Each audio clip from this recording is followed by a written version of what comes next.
Welcome everyone. I'm excited to kick off today's presentation on enzyme classification and properties. On this first slide, you'll see the title, Enzyme Classification and Properties. We'll explore how enzymes are categorized and what makes their properties unique. Over the next few slides, we'll dive into the different types of enzymes, their functions, and what determines their activity. Let's get started and discover the fascinating world of enzymes together. Let's take a closer look at what enzymes are.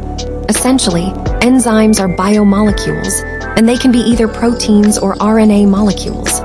Their main role is to catalyze specific chemical reactions. Now, what does that mean exactly? Well, they help speed up reactions that might otherwise occur very slowly or not at all under normal conditions. They do this by providing a reaction pathway that has a lower activation energy, which is the energy barrier that needs to be overcome for a reaction to proceed. So, in simple terms, enzymes make reactions happen faster and more efficiently. This is a crucial concept because it highlights how vital enzymes are for virtually all biological processes. They are the biological catalysts that keep everything running smoothly, making complex reactions manageable within living organisms. Let's start by looking at the fundamental properties of enzymes. First, their catalytic power is truly remarkable. They can speed up reactions by a factor ranging from 10 to the 8th power up to 10 to the 20th power. That means they can accelerate reactions millions or even billions of times faster than they would occur on their own.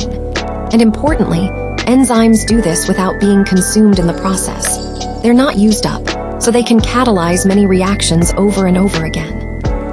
Next, let's talk about specificity. Enzymes are highly specific for their substrates, and this specificity can vary widely. Some enzymes are absolutely specific. They only act on one particular substrate. Others are more flexible, showing relative specificity, where they can work on a range of similar molecules. They are also specific for the type of reaction they catalyze, ensuring that the right reaction occurs in the right context. Finally, enzymes are regulated. Some enzymes can even sense metabolic signals, allowing the cell to adjust enzyme activity based on the cell's needs. This regulation ensures that reactions are finely tuned to maintain homeostasis and respond dynamically to changing conditions. These properties, power, specificity, and regulation, are what make enzymes such efficient and vital biological catalysts. Let's take a closer look at what catalytic power really means. It's essentially the ratio of the enzyme catalyzed reaction rate to the uncatalyzed reaction rate. For example, consider urease, an enzyme that breaks down urea. At 20 degrees C, the rate constant for the enzyme catalyzed reaction is 3 times 10 to the 4 per second. Meanwhile, the rate constant for the uncatalyzed hydrolysis of urea is 3 times 10 to the 10 per second. When we compare these, the ratio, what we call catalytic power, is 10 to the 14th. This huge number highlights just how powerful enzymes are. They speed up reactions tremendously. The higher the ratio, the more effective the enzyme is at catalyzing the reaction. This concept ties into our overall theme of enzyme efficiency and specificity. It's a key measure that helps us understand just how much enzymes can accelerate biochemical reactions, making processes that would otherwise be impossibly slow happen at a practical rate. Now, let's talk about specificity, which is essentially the selectivity of enzymes for the reactants they act upon. In an enzyme-catalyzed reaction, one of the key points to remember is that none of the substrate gets diverted into non-productive side reactions. This means that enzymes are highly efficient and precise, producing no wasteful byproducts. This high level of specificity is what makes enzymes such effective biological catalysts. It ensures that the right reactions happen at the right time, which ties back to the overall theme of efficiency and regulation in biological systems. So, in summary, enzyme specificity is all about targeted action, making sure the enzyme interacts only with its specific substrate, leading to smooth and controlled biochemical processes. Let's talk about the substances that enzymes act upon, which are traditionally called substrates. Think of substrates as the raw materials or specific molecules that enzymes work on to carry out their functions. Now, an important feature of enzymes is their selectivity, or what we often refer to as specificity. This means that each enzyme is usually very particular about the substrates it interacts with, which is key to the precision of biological processes. Finally, the place where the substrate binds to the enzyme, and where the actual catalysis happens, is known as the active site. This is a specialized region on the enzyme that fits the substrate like a key in a lock, enabling the enzyme to perform its function efficiently. Understanding these concepts helps us see how enzymes are highly specific and finely tuned to facilitate life's essential reactions seamlessly. Now, let's talk about how the regulation of enzyme activity plays a crucial role in making sure that the rate of metabolic reactions matches the needs of the cell. Essentially, this regulation is vital for the integration and proper functioning of metabolism within the cell. Without it, reactions could either proceed too quickly or too slowly, which could disrupt cellular balance. There are several ways this regulation is achieved. One common method involves inhibitors, which decrease enzyme activity when necessary. Conversely, activators can increase enzyme activity to boost certain reactions. Hormonal signals also play a significant role by signaling the cell to adjust enzyme activity in response to various stimuli. Another important aspect is the rate of enzyme synthesis itself. The cell can regulate how much of an enzyme is produced, ensuring that enzyme levels are appropriate for the cell's current state and requirements. In summary, enzyme regulation, whether through inhibitors, activators, hormones, or synthesis control, is fundamental to maintaining metabolic homeostasis.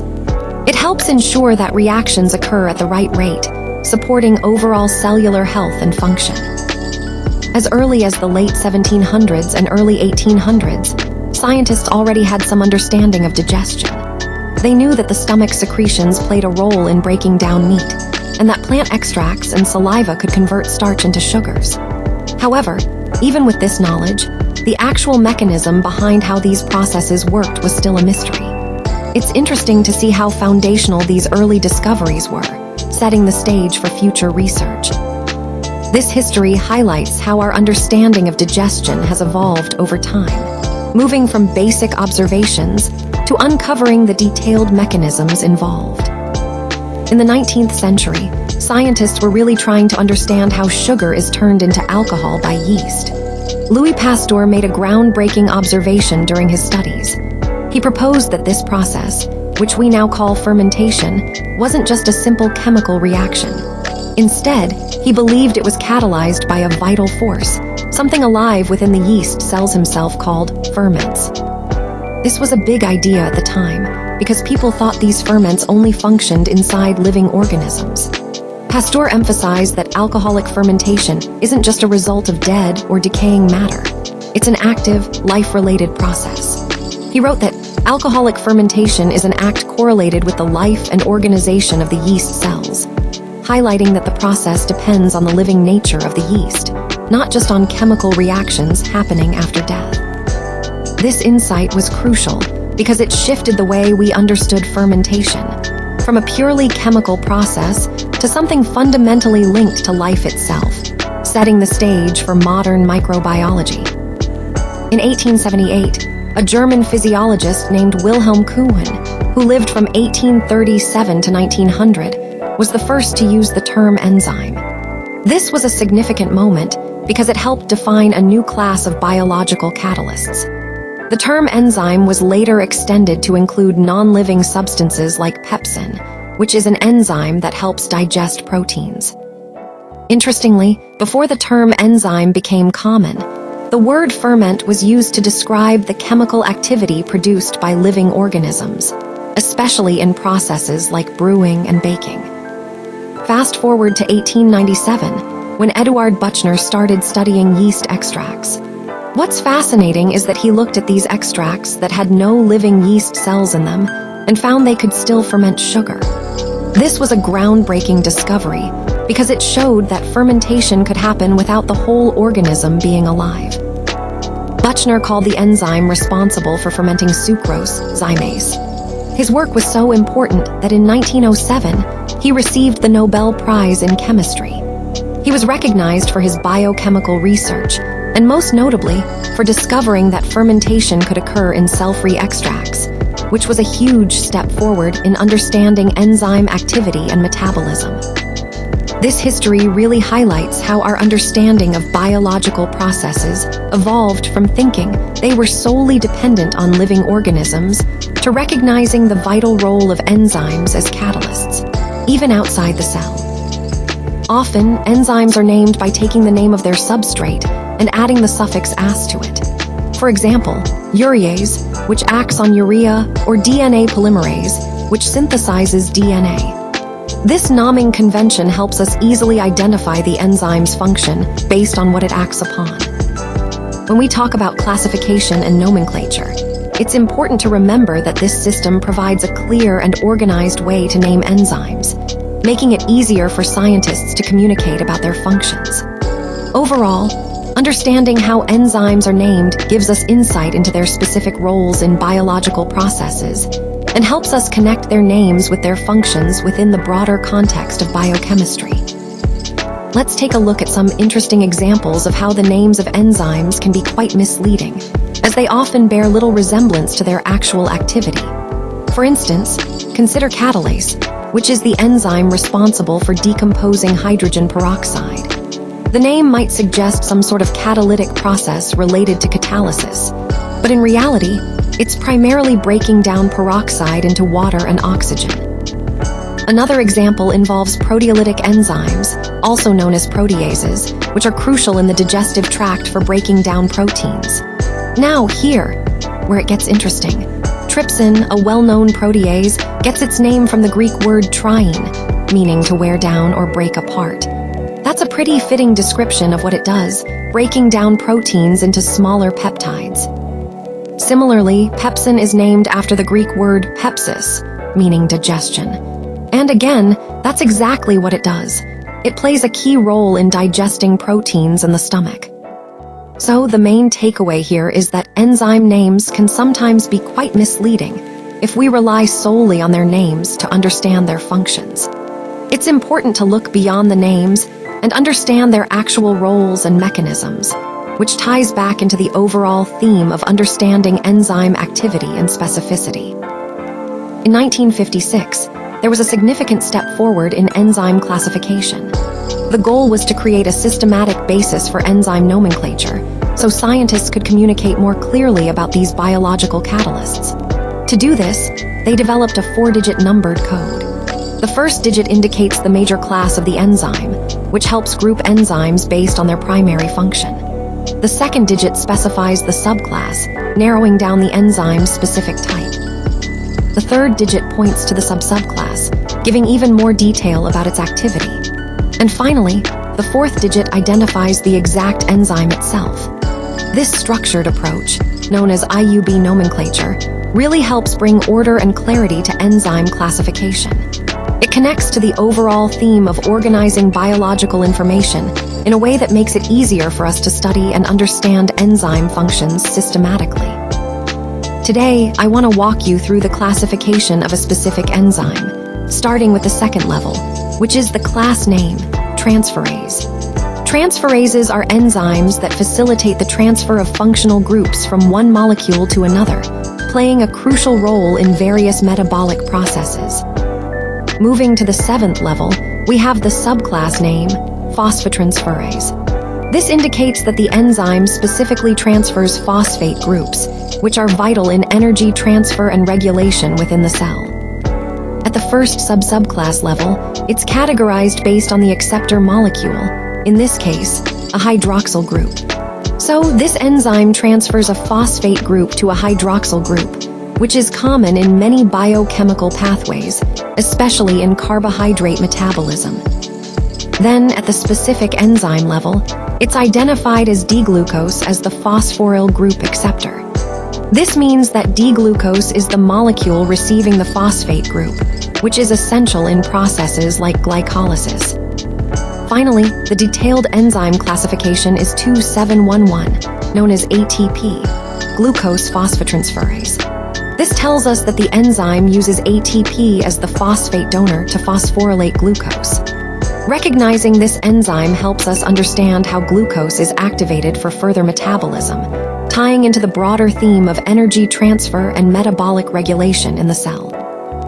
All right, let's talk about the 6 classes of enzymes, starting with the first one, Oxidoreductases. These enzymes are really important because they catalyze the transfer of reducing equivalents from one redox system to another. Think of them as the molecular messengers that help electrons move around within the cell. For example, alcohol dehydrogenase is an oxidoreductase that plays a key role in alcohol metabolism. Then there's lactate dehydrogenase, which is crucial during muscle activity, converting lactate to pyruvate. Cytochrome oxidase is another example, and it's essential in the electron transport chain for energy production. When we talk about enzyme classification, it's a system that helps us categorize these enzymes based on the reactions they catalyze. So, in this case, oxidoreductases are classified because of their role in oxidation reduction reactions. Recognizing these classes helps us understand how enzymes work together in complex biological processes, linking back to our overall theme of enzyme functions in metabolism. So, in this slide, we're focusing on a specific type of enzyme activity, where a functional group is transferred from one compound to another. This is a key concept because it highlights how enzymes facilitate complex biochemical reactions. For example, enzymes like kinases are responsible for transferring phosphate groups, which is crucial in energy transfer and signal transduction. Then we have transaminases, which transfer amino groups, playing a vital role in amino acid metabolism. Phosphorolases, on the other hand, transfer phosphate groups to molecules like sugars. This process of transferring functional groups is central to many metabolic pathways. Now, moving to the classification, these enzymes are called transferases. This name really reflects their function. They catalyze the transfer of specific groups from one molecule to another. Understanding transferases helps us appreciate how cells dynamically modify molecules to regulate activity, signaling, and energy flow. Overall, this slide emphasizes how transferases are essential for many biochemical transformations that sustain life. Now let's talk about how hydrolases work. Essentially, they cleave bonds like CO, CN, CS, or PO by adding water across these bonds. This process is called hydrolysis, and it's crucial in breaking down larger molecules into smaller, more manageable components. For example, enzymes like lipase break down fats, while acid phosphatase is involved in removing phosphate groups during digestion. This activity is really important because it helps our bodies digest food and absorb nutrients efficiently. Hydrolases are a key part of the overall enzyme family because they facilitate these essential reactions. So, in the context of our presentation, remember that hydrolases are the molecular tools that use water to cleave bonds, enabling the breakdown of complex molecules into simpler forms our bodies can use. Let's talk about Lyases, which are a fascinating group of enzymes. These enzymes are capable of cleaving bonds such as CO, CN, or CS, but what's really interesting is that they do this without the need for water. So unlike hydrolases, Lyases don't rely on water to break bonds. Additionally, they don't oxidize or reduce the substrates during the process, which makes their mechanism quite unique. For example, enzymes like aldolase, fumarase, and carbonic anhydrase are all considered Lyases. Aldolase, for instance, plays a crucial role in glycolysis by cleaving a carbon-carbon bond in the aldol reaction. Fumarase is involved in the Krebs cycle, converting fumarate to malate through a reversible reaction. And carbonic anhydrase helps rapidly convert carbon dioxide and water into carbonic acid, which then dissociates into bicarbonate and protons. So, understanding Lyases helps us see how enzymes can catalyze specific types of bond cleavages efficiently without the need for water or redox changes, adding to the diverse strategies enzymes use to facilitate biochemical reactions. This connects to the overall theme of enzyme versatility and specificity in metabolic pathways. Now let's talk about isomerases. These enzymes catalyze intramolecular rearrangements of functional groups. What does that mean? Essentially, they help convert one isomer into another, whether optical or geometric, by rearranging the molecule's structure without adding or removing atoms. For example, enzymes like triose isomerase, phosphohexose isomerase, and mutase are all part of this group. They play a crucial role in metabolic pathways by enabling these reversible transformations, which are often key steps in energy production and biosynthesis. This highlights how versatile and vital isomerases are in maintaining cellular function and metabolic flexibility. Now, let's talk about how ligases function. These enzymes catalyze biosynthetic reactions that form covalent bonds between two substrates. They do this by utilizing the energy from ATP-ADP interconversion. Essentially, they couple the energy released from ATP hydrolysis to drive the formation of new bonds. For example, glutamine synthetase uses this mechanism to attach glutamine to its substrate. Another key example is DNA ligase, which is responsible for sealing nicks in the DNA backbone during replication and repair. The overall role of ligases is crucial because they enable the building of complex molecules and the maintenance of genetic integrity. This process ties into our broader theme of how enzymes facilitate vital biochemical reactions efficiently and specifically. When we talk about a catalyst being highly specific compared to others, what we mean is that it only promotes a very particular reaction or set of reactions. This specificity is what makes certain catalysts so valuable in controlling chemical processes precisely. There are actually three main types of specificity to consider. First, we have stereospecificity or optical specificity, which relates to how the catalyst can distinguish between different spatial arrangements of molecules, often affecting the chirality of the products. Next is reaction specificity, meaning the catalyst will only facilitate one particular chemical reaction, not a range of possible pathways. And then there's substrate specificity, where the catalyst is selective for specific substrates, kind of like a lock and key, only acting on certain molecules. Overall, this idea of specificity is crucial because it helps us understand how catalysts can be so precise in guiding chemical transformations, which is essential for efficiently producing desired products with minimal byproducts. Now, let's talk about the enzyme's ability to recognize optical isomers of a substrate. This means that some enzymes can distinguish between different forms of the same molecule that are mirror images of each other. For example, certain enzymes involved in amino acid metabolism, like D and L amino acid oxidase, specifically act on only one of these isomers. This specificity is crucial because it ensures that the enzyme only catalyzes the reaction for the correct form of the substrate. It's important to note that not all enzymes are stereospecific. For instance, isomerases generally do not exhibit stereospecificity, meaning they can act on different isomers without discrimination. This leads us to the concept of optical specificity, which is the enzyme's ability to recognize and act only on a particular optical isomer. So, in the broader context of enzymology, understanding whether an enzyme is stereospecific or optically specific helps us grasp how enzymes achieve such precise control over biochemical reactions. Let's talk about reaction specificity. This is a key concept in enzyme function. Essentially, enzymes are highly selective, meaning they tend to catalyze only one specific reaction on a particular substrate. For example, take amino acids. They can undergo several different reactions, such as deamination, transamination, or decarboxylation. But each of these reactions is typically catalyzed by a different specific enzyme. This specificity ensures that biochemical processes proceed efficiently and accurately. It's a fundamental aspect that ties into the overall theme of how enzymes control and direct metabolic pathways with incredible precision. Let's take a closer look at how enzymes are specific towards their substrates. For example, glucokinase and galactokinase both transfer a phosphoryl group from ATP, but they target different molecules, glucose and galactose, respectively. This highlights the idea that enzymes are tailored to recognize particular substrates. Now, there are three main types of substrate specificity. The first is absolute specificity, where an enzyme only acts on one specific substrate.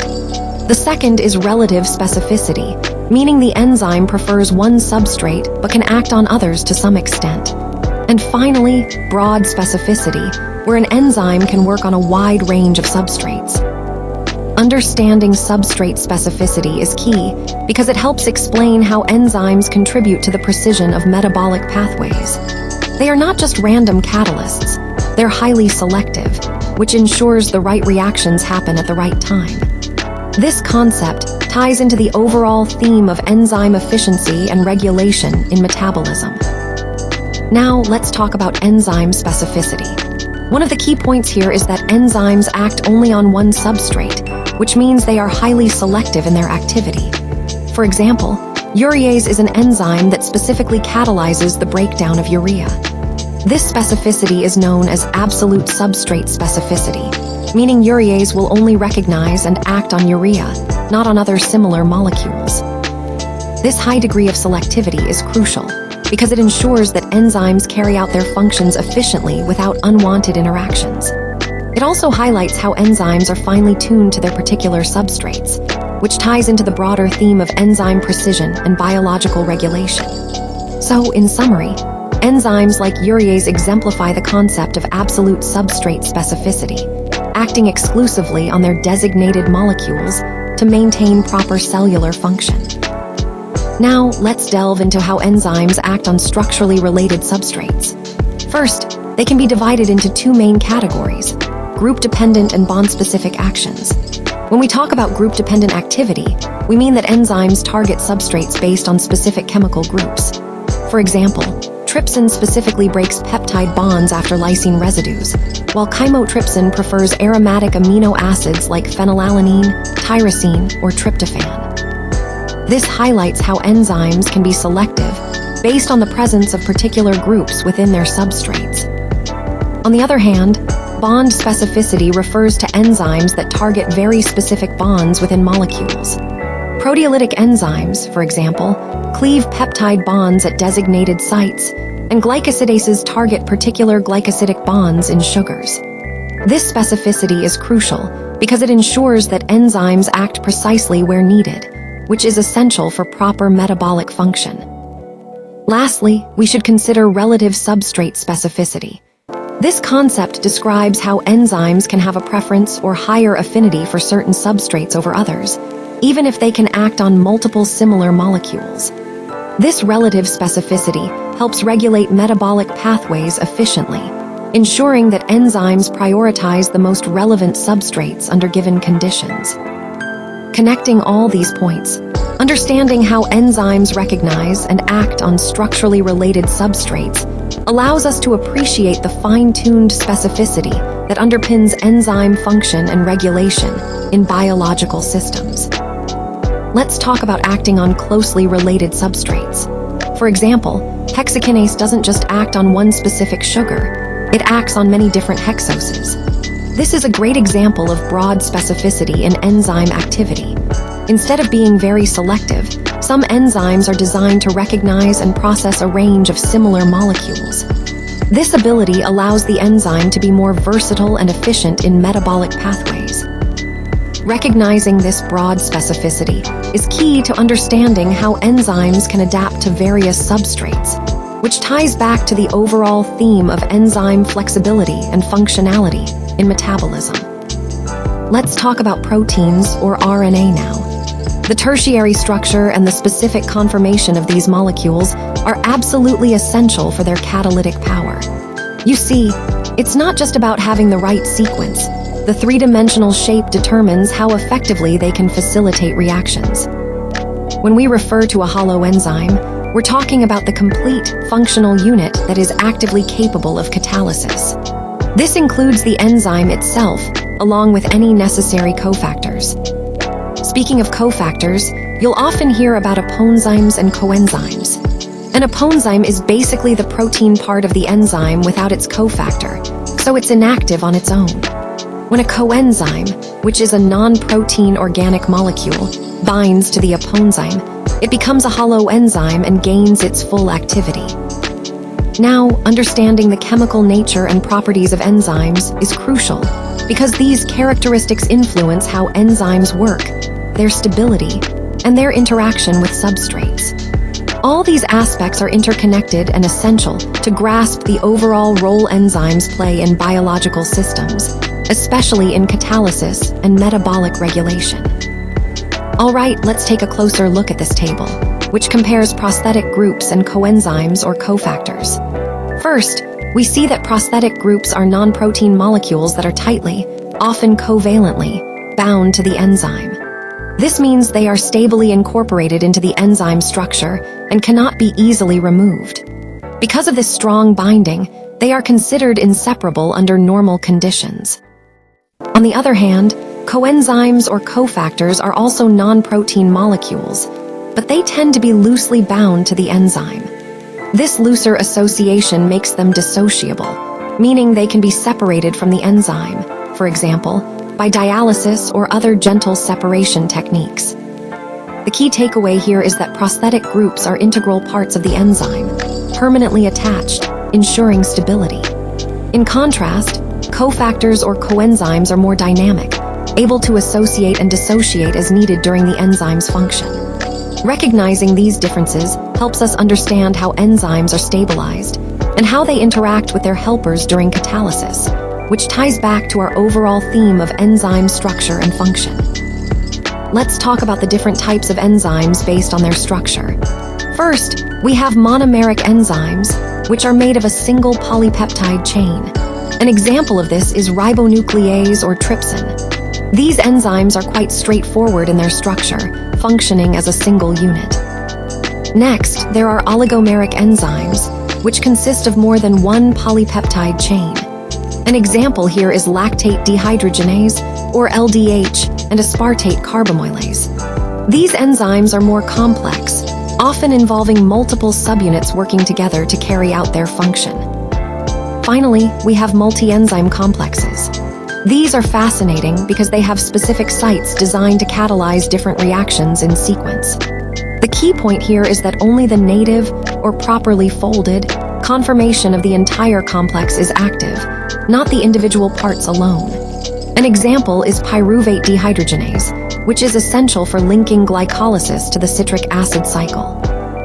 Understanding these different enzyme types helps us appreciate how nature has evolved various structural strategies to optimize enzyme activity and regulation, which ties back to our overall theme of enzyme function and efficiency. Let's explore how enzymes can work together more efficiently in metabolic pathways. In many cases, different enzymes that catalyze various steps of a process are found to associate non-covalently, forming what we call a multi-enzyme complex. This close association helps streamline the pathway, making the entire process more efficient. For example, we see this in the pyruvate dehydrogenase complex, which involves multiple enzymes working together to convert pyruvate into acetyl-CoA. Another example is the electron respiratory chain, where a series of enzymes work sequentially in the mitochondrial membrane to produce ATP. Now, in other situations, you might find multiple enzyme activities on a single, multifunctional polypeptide chain. This usually results from a gene fusion event, where what used to be separate genes merge into one, allowing the protein to carry out multiple functions. So, whether through multi-enzyme complexes or multifunctional enzymes, these arrangements highlight the incredible efficiency and adaptability of metabolic systems, which is a key theme in understanding enzyme function and regulation.